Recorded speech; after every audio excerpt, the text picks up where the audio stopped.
Olá, tudo bem? Eu sou Antônio Carlos, presbítero na Igreja Presbiteriana do Brasil em Bragança Paulista. Hoje nós vamos dar continuidade a mais uma aula da nossa escola dominical. Temos trabalhado este livro do pastor Kenneth E. Bailey, Jesus pela ótica do Oriente Médio. Nós estamos estudando a oração do Pai Nosso. Hoje nós vamos fazer a terceira aula desta oração do Pai Nosso. O trecho que nós vamos ler é em Mateus capítulo 6, versículos 10 e 11. É o trecho que diz: Venha o teu reino, seja feita a tua vontade, assim na terra como no céu.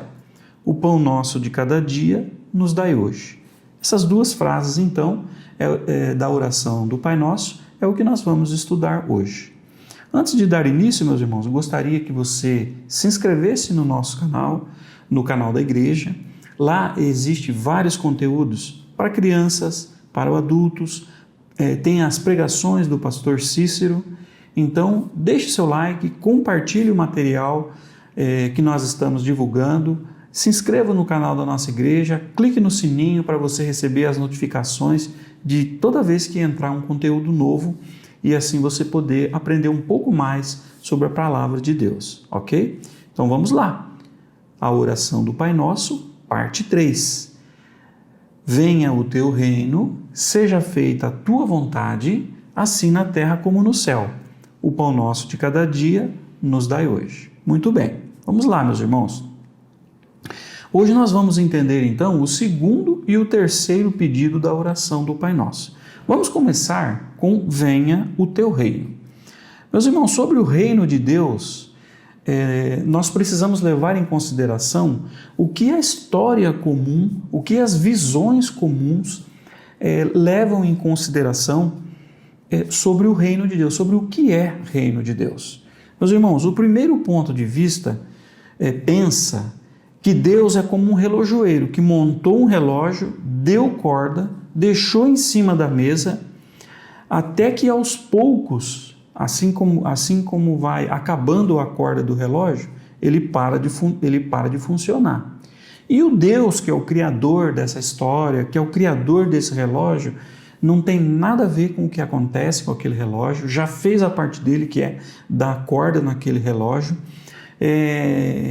Não importa o que aconteça com a natureza, com a história da humanidade que vive dentro desse mundo, né? Então o sol vai esfriando cada dia mais até que essa terra se acabe. E assim as lutas, as histórias das famílias, das nações que estão nesse mundo, a história humana, não tem nenhum significado. Então é aquele relógio funcionando ali que um dia vai parar. É como se o Criador deixou aquele relógio ali e fosse embora, né? Esperando que ele acabe a corda e acabe. Não tem influência naquela história. Então, esse é um ponto de vista muito comum dos nossos dias. O segundo ponto de vista, meus irmãos, é o ponto de vista que foi promovido pela filosofia grega desde o tempo de Jesus. Naquele tempo, eles entendiam que a história é um ciclo de eventos que se repetem, que fica se repetindo como um círculo. Tudo volta a acontecer. Esses eventos, meus irmãos, também não tem nenhum domínio, não tem nenhum controle, não tem ninguém no leme dessa história. Então, tudo o que aconteceu volta a acontecer. Pode ser que demore um ciclo de muitos anos, de milhares de anos, mas a história se repete, a história acontece de novo. Tudo é representado novamente. A experiência que eu estou vivendo na minha vida é só o reprise de eventos que já aconteceu na vida de alguém. Então aqui dá margem para se pensar que eu sou a reencarnação de alguém. Então, por mais que eu viva intensamente nessa vida, que meus eventos, que a minha vida seja repleta de eventos, de realizações, não importa. É uma história que está se repetindo. ok? E assim, você, por mais que tudo que você faça, tudo que você viva, não tem significado nenhum. É apenas o reprise da história de alguém, ok? Muito bem, o terceiro ponto de vista, meus irmãos, que é no qual nós acreditamos, ele é oferecido pelo Antigo e pelo Novo Testamento. E são conhecidos como os escritos apocalípticos. Então, toda vez que você ouvir os escritos apocalípticos, né, é o ponto de vista do reino de Deus que acontece na nossa perspectiva. Essa perspectiva, meus irmãos, os escritos apocalípticos, tem início no sentido figurado, né? Tem início quando uma flecha é lançada. Essa flecha é a nossa história, que ela está se movendo e ela vai chegar a um alvo que é chamado o dia do Senhor. Isso está em Marcos, no capítulo 1, no versículo 15. Essa concepção, meus irmãos, então, de história, tem uma direção e tem um significado. Como nós estamos presos, meus irmãos, nos nossos pecados, nas nossas vidas, no dia a dia, a gente não consegue enxergar o todo dessa história, dessa flecha que segue para um alvo. A nossa vida, meus irmãos, é mais ou menos como um soldado que não consegue enxergar o todo da guerra que ele está participando. A única coisa que ele consegue enxergar são aquelas pequenas batalhas do seu dia a dia, aquelas pequenas batalhas em que ele está envolvido, mas não consegue enxergar a guerra toda, ok? Sobre esse ponto de vista, meus irmãos, as pessoas podem viver a vida com a plena confiança de que aquele que detém o leme da história não está dormindo. E é nessa confiança que Jesus ensina os seus discípulos a orar: venha o teu reino. É esse reino que Jesus nos ensina a orar, ok? Muito bem, vamos seguir em frente, meus irmãos. Vamos entender um pouco mais sobre o reino de Deus. Sobre o reino de Deus, meus irmãos, eu preciso falar sobre três paradoxos que existem na própria Bíblia sobre o reino de Deus. E vamos entender como se dá esses paradoxos. O primeiro deles, meus irmãos, é que o reino já chegou na pessoa de Jesus Cristo, mas ao mesmo tempo está no futuro. Mas como pode ser isso? Da seguinte forma: o texto de Lucas, capítulo 11, versículo 20, diz assim, olha: se é pelo dedo de Deus que eu expulso demônios, então o reino já chegou até vós. Né? Então, Jesus dizendo aqui, então, que o reino já chegou. Ao mesmo tempo, Jesus nos ensina a oração dizendo: venha o teu reino. Ou seja, dá uma ideia de futuro, dá uma ideia de que vai acontecer ainda. Então, o reino, meus irmãos, ele tem esse paradoxo. Ele já está, mas ainda não. É uma característica que tem o reino de Deus. Ele já chegou, mas tem essa visão de futuro. Ele ainda vai acontecer, ok? Muito bem, meus irmãos. O segundo paradoxo sobre o reino de Deus diz assim, que o reino de Deus está próximo, mas também ainda está distante. Existem vários relatos no Novo Testamento que afirmam que o reino de Deus está próximo. Pesquise os textos. 1 Pedro, capítulo 4, versículo 7. 1 Coríntios, capítulo 7, versículo 29. 1 Coríntios ainda, capítulo 10, versículo 11. Romanos, capítulo 13, versículo 12. Né? Todos esses trechos da Bíblia, meus irmãos, nos dão essa ideia de que o reino está próximo. Tem um outro exemplo, foi quando Jesus falou para Zaqueu: hoje entrou a salvação nessa casa. Ou seja, o reino já está aqui, está próximo. Né? Então, por outro lado, meus irmãos, quando Jesus contou a parábola do homem que deu para cada um dos seus servos uma quantia em dinheiro e pediu para que eles trabalhassem com aqueles valores até que ele voltasse, né?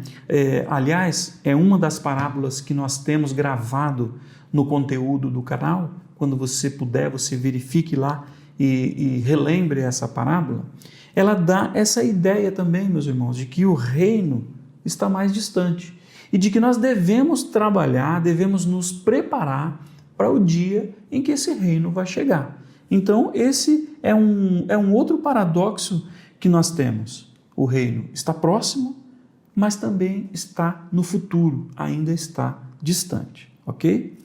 Vamos agora, meus irmãos, para o terceiro paradoxo.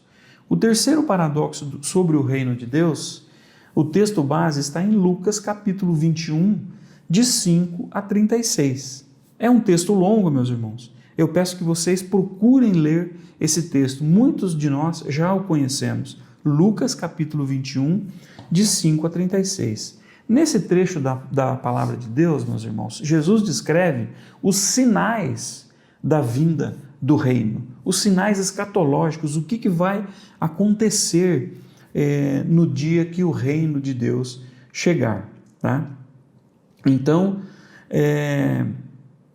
aqui, dá essa ideia, olha, quando o reino de Deus chegar, vai acontecer isso, isso, isso. É uma descrição longa, né? Então, dá essa ideia de que o reino de Deus vai chegar no futuro, mas estes são os sinais. Então, Jesus relata todos os sinais da vinda do reino de Deus. No entanto, ele diz assim, somente o Pai conhece esse mistério. Qual mistério ele está se referindo? O dia em que vai ocorrer a vinda do reino de Deus. Só Deus sabe a data. Ninguém mais. Não foi revelado a anjos, não foi revelado para o próprio Cristo. E Jesus dá esse testemunho. Só o meu Pai conhece esse mistério. Ok? Então, meus irmãos, a hora da vinda do reino de Deus é desconhecida. Embora Jesus tenha mostrado todos os sinais, o momento exato é desconhecido e somente Deus sabe disso. Então, meus irmãos, percebam que nesses três paradoxos que eu acabo de dizer, ele confronta ideias que pela lógica fica difícil a gente entender, né? Resumindo, né? Então, que o Novo Testamento afirma que o reino de Deus chegou e está no futuro. É um paradoxo difícil para a gente entender. Está prestes a acontecer, mas ainda pode ser num futuro distante. Esses são os sinais, Jesus declara os sinais da vinda do reino, mas não sabe o dia que isso vai acontecer. Somente Deus sabe essa data. Meus irmãos, nós podemos afirmar bem confiantes de que Deus sabe o dia e Ele está no leme da história. Deus está no controle da história.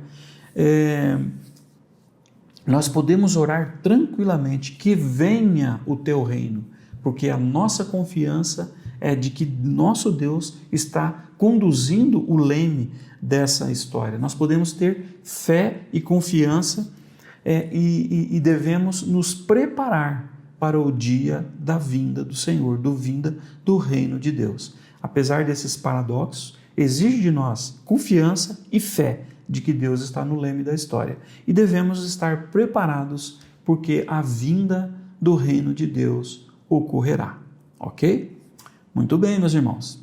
Vamos passar agora para a petição pelo cumprimento da vontade de Deus. Aquela parte da oração que diz, seja feita a tua vontade. Mas qual é a vontade de Deus, meus irmãos? Em um nível muito simples, nós podemos dizer com toda certeza que a vontade de Deus é o bem, que seja feito o bem para todo o seu povo. Por que nós cremos nisso, meus irmãos? Porque Deus, a essência de Deus é santidade e amor. Então, a vontade de Deus é o bem para todo o seu povo. O reinado de Deus, meus irmãos, é a execução da sua vontade, porque Deus é soberano. Então, quando nós oramos, seja feita a sua vontade, é porque nós temos a certeza de que Deus está no controle dessa história e de que Ele é soberano e de que a sua vontade vai acontecer, tá bom? Então, O que causa um pouco de confusão, meus irmãos, é porque nós oramos assim, quando nós oramos que seja feita a sua vontade, parece que nós, os seres humanos, os seus filhos, temos algum controle sobre o que acontece e nós estamos pedindo para que Deus assuma o controle, né? Mas aqui, como que a gente pode entender isso, meus irmãos? Porque a gente dá essa impressão, né? Que nós temos alguma coisa. Meus irmãos, é muito simples de entender. A vontade de Deus é como um grande rio que corre sem que nenhuma barreira impeça o curso desse rio. Porém, meus irmãos, na terra, o nosso pecado interrompe o fluxo do desejo de Deus, que visa somente o bem nosso e de todas as pessoas. Então, nós oramos para que a vontade de Deus flua aqui na terra, assim como ela flui no céu, onde a vontade de Deus flui de forma perfeita, contínua e plenamente. É isso que significa a nossa oração. O pecado nosso, o nosso pecado interrompe o fluxo de bênçãos de Deus na nossa vida. Por isso nós oramos assim na terra como no céu. Nós estamos pedindo que a vontade de Deus flua na terra da mesma forma como ela flui no céu, onde o fluxo é constante, perfeito e pleno. Ok? Muito bem. Vamos para a quarta petição, meus irmãos. A quarta petição, o pão nosso de cada dia. Essa frase, meus irmãos, possui um sentido muito mais amplo do que nós imaginamos.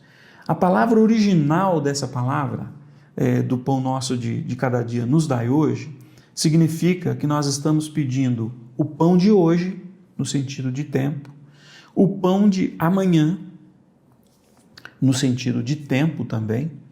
Nós estamos pedindo o pão suficiente para nos manter vivo, no sentido de quantidade, né? Então nós estamos orando para que Deus mande todo o pão que eu preciso, né? Para cada pessoa é diferente. Então aqui no sentido de quantidade, e essa oração também se refere ao pão que nós precisamos, a qualidade do pão que nós precisamos, né? Isso também é individual para cada pessoa. Para cada pessoa há uma qualidade de pão que ela necessita. No transcorrer da aula aqui você vai perceber qual é a qualidade do pão que eu preciso. Muito bem, meus irmãos, veja então como essa oração é muito abrangente, né? Entenda o seguinte, meus irmãos, um dos medos mais elementares do ser humano, que está no âmago do ser humano, é o medo da privação de recursos materiais. Então, o ser humano, o homem, ele sempre vive naquele dilema: será que nós teremos o suficiente? Será que hoje nós estamos conseguindo sobreviver, mas será que no futuro, será que amanhã eu vou conseguir? Veja os dilemas, meus irmãos. E se eu perder o emprego, como é que fica? E se meu filho ficar doente, como é que fica? E se eu não puder trabalhar, como é que fica?